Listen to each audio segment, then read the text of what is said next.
Welcome back, everybody, to the Good Shepherd, episode 23. After 4.5 months, we finally get NBA basketball. Now, the appetizer last night, Zion versus the Jazz, essentially.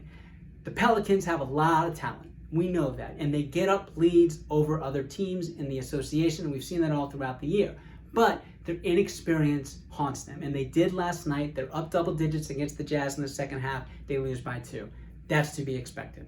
The main takeaway from last night's double header is the Lakers beat the Clippers by 2, and it's the Clippers that should be feeling a hell of a lot better than the Lakers. And my message is this: if you're a Lakers fan, you should be nervous. The Lakers had their whole roster that's going to be with them in Orlando. Okay, the Clippers were missing 2 of their best 4 players, and they lost by 2. AD played a monster game. LeBron was not great, but he did show LeBron-like numbers and LeBron-like productivity in the fourth quarter. They combined for 50 points. AD has 16 made free throws, 5 less than the entire Clippers team combined. So it wasn't really an off night for that twosome, if you will. Now, on the flip side of that, Kawhi and PG-13. They were really good too. Kawhi struggled down the stretch. PG-13 picked up the slack, but he looked like PG-13 of old. The 2018-19 version, first half of the season PG-13, the guy that was a legit MVP contender. Legit. Like, could have very well won that MVP had he played that way throughout the entire 18-19 season. Now, here's the big problem. The Clippers were absent of Lou Williams and Montrezl Harrell. Lou Williams against the Warriors last season in the playoffs, 2 30-point, 10-assist games. That had never happened before for any reserve player in the history of the association. Lou Williams did it twice in a 9-day time frame. That is how good Lou Williams is. And that was, again, just last season against the defending back-to-back Golden State Warriors, who were entirely healthy at that particular time. Montrezl Harrell, mind you, is arguably the 6th man of the year this season. So the Clippers have 2 of the best bench players in the entire league. Montrezl Harrell is playing for a contract, and that is always a dangerous thing if you are an opposing team. I don't think Kawhi and PG-13 played all that particularly good.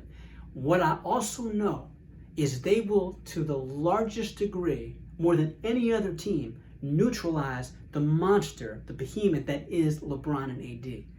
But when all you have in addition to LeBron and AD is Kyle Kuzma as your 3rd best player, a guy that has regressed significantly since his rookie year. I know the ball is not going to be in his hands as much because you have LeBron and AD, but in terms of facilitating, in terms of being able to be that spot-up shooter, he's still too inconsistent. I know he has moments, I know he has spurts, but he's not a Lou Williams, he's not a Montrezl Harrell. He's not going to be an all-star caliber player like those 2 guys are.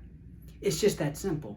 The Clippers have a lot more talent. When you lose by 2 points and you do not have your 3rd and 4th best player, and it's not like your 3rd or 4th best player aren't really good NBA players. We're talking about a historically, significantly great 6th man of the year in Lou Williams, among which Jamal Crawford, the 2 greatest bench players I've ever seen. I don't hold Hondo Havlicek in that conversation, Mikhail, because I look more of those guys as starters, by the way, just FYI. And you also have Montrezl Harrell. Many people will look at him and say he is a mini Dennis Rodman. Dennis Rodman is arguably pound for pound the greatest rebounder in existence. That is what the Clippers were missing, and the Lakers still won by just 2 points.